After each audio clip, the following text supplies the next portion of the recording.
आप सभी लोगों का स्वागत है। तो आप सभी लोगों के लिए हम काफ़ी महत्वपूर्ण क्वेश्चन लेकर आ रहे हैं। तो जो भी छात्र हमारे इस यूट्यूब चैनल पर नए हैं, आप चैनल को सब्सक्राइब करिए, वीडियो को ज़्यादा से ज़्यादा शेयर करिए। और अगर आप बीएससी की पढ़ाई, बीएससी एग्रीकल्चर की पढ़ाई कर रहे हैं किसी भी विश्वविद्यालय में, या आप किसी भी एग्रीकल्चर कम्पिटिटिव एग्जाम की तैयारी करें, जैसे इस समय आप सभी लोगों को एजीटीए की वैकेंसी आने वाले समय में एग्जाम होने की संभावना है, और हमारा बिहार में जो एग्रीकल्चर कोऑर्डिनेटर की वैकेंसी आने वाली, उसके लिए ये वीडियो हमारा काफ़ी महत्वपूर्ण है। और एग्रीकल्चर में अगर आपको किसी भी एग्ज़ाम, कोई भी एग्ज़ाम देना चाहते हैं, तो आप सभी लोगों के लिए वीडियो काफ़ी महत्वपूर्ण है। और इसका अगर आपको पीडीएफ चाहिए तो आप सभी लोग टेलीग्राम चैनल जरूर ज्वाइन कर लीजिएगा। टेलीग्राम चैनल पर आप सभी लोगों टेलीग्राम चैनल का लिंक आप सभी लोगों को डिस्क्रिप्शन में उपलब्ध हो जाएगा, और विथ आंसर आपको इसका पीडीएफ मिल जाएगा। तो जिनको भी इसका पीडीएफ चाहिए, टेलीग्राम चैनल जरूर ज्वाइन करिएगा। और एक हमारा टेलीग्राम चैनल जिसमें एग्रीकल्चर क्विज एग्जाम कराए जाते हैं, यानी जो भी आपको पढ़ाई जाएगा उससे संबंधित जो भी महत्वपूर्ण क्वेश्चन है या प्रीवियस ईयर में जो भी क्वेश्चन पूछे जाते हैं, उन सभी का क्विज आप सभी लोगों को डेली 25 से 30 क्वेश्चन मिलते रहते हैं। तो सभी लोग टेलीग्राम चैनल जरूर ज्वाइन कर लीजिए। अब देखिए, एजीटीए प्रैक्टिस नंबर सेट अगर देखा जाए 4 की बात, अगर कोई भी जानकारी चाहिए किसी भी वैकेंसी से संबंधित, तो आप व्हाट्सएप नंबर पर संपर्क कर सकते हैं। व्हाट्सएप के माध्यम से संपर्क करिए। अब चलिए आपको हम बता देते हैं, फर्स्ट क्वेश्चन आज का देखते हैं। इससे पहले अगर आप वीडियो नहीं देखे तो आप सभी लोग प्लेलिस्ट में जाइएगा, आप सभी लोगों को वहाँ पर सभी वीडियो मिल जाएंगे। ये हमारे लेक्चर नंबर 4 है। अब देखिए, मूंगफली का सबसे अधिक उत्पादन करने वाला देश कौन सा। अब यहाँ पर हम बात कर रहे हैं विश्व में कौन सा ऐसा देश है जो सबसे अधिक ग्राउंड नट यानी मूंगफली, ग्राउंड नट या मूंगफली की अगर हम बात करते हैं, इससे पीनट, अर्थनट और मंकी नट के नाम से जाना जाता है, और पुअर मैन्स ऑफ आलमंड यानी गरीबों का बादाम भी कहा जाता है।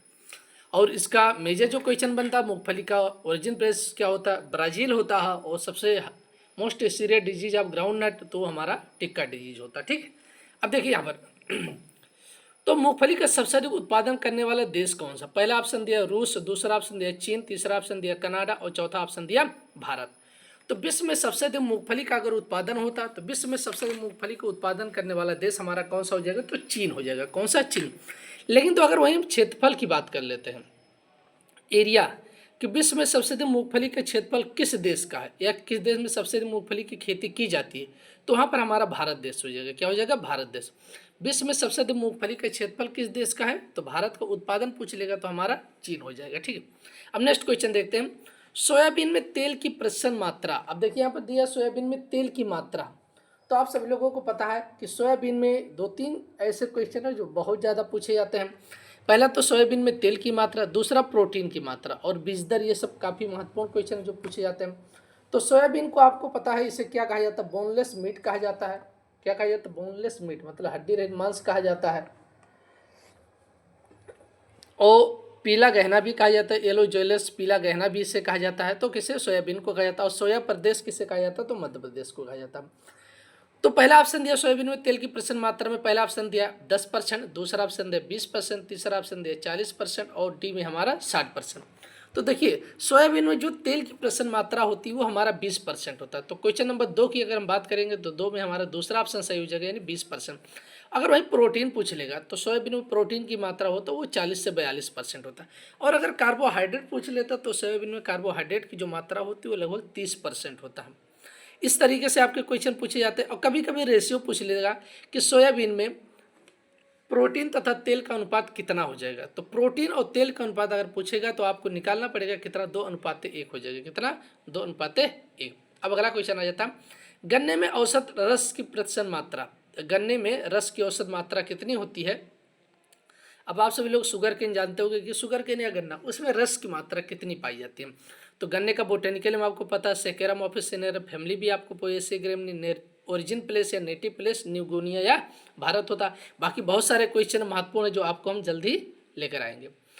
अब पहला ऑप्शन दिया यहाँ पर हम बात कर रहे हैं क्वेश्चन नंबर 3। तो गन्ने में रस की औसत मात्रा, पहला ऑप्शन 75 से 80%, दूसरा ऑप्शन दिया 60 से 70%, तीसरा ऑप्शन दिया 55 से 60%, और चौथा ऑप्शन दिया है 45 से 50%। तो गन्ने में जो रस की प्रतिशत मात्रा होती है वो हमारा हो जाएगा 60 से 70%। अगर 60 से 70% ऑप्शन नहीं रहेगा तो हमारा 55 से 65% भी आसपास इसके हो सकता है। 55 से 65% या 60 से 70%, इसी के आसपास आपका आंसर सही रहेगा। ठीक है, तो क्वेश्चन नंबर हमारा 3 की बात करेंगे तो 3 में हमारा दूसरा ऑप्शन सही हो जाएगा। गन्ने में अगर चीनी की मात्रा की बात करेंगे तो 8 से 11%, गुड़ की मात्रा 12 से 13% और राब की मात्रा 18 से 19% होता है। ठीक है, और वृक्ष की मात्रा 16 से 18% होता है। तो क्वेश्चन नंबर 3 का दूसरा ऑप्शन। क्वेश्चन नंबर 4 की हम बात करते हैं, कपास में रुई की प्रतिशत मात्रा। अब देखिए, कपास में रुई की जो प्रतिशत मात्रा उसे जिनी या ओटाई प्रतिशत कहा जाता है। क्या कहा जाता है? उसे जिनी या ओटाई प्रतिशत कहा जाता है।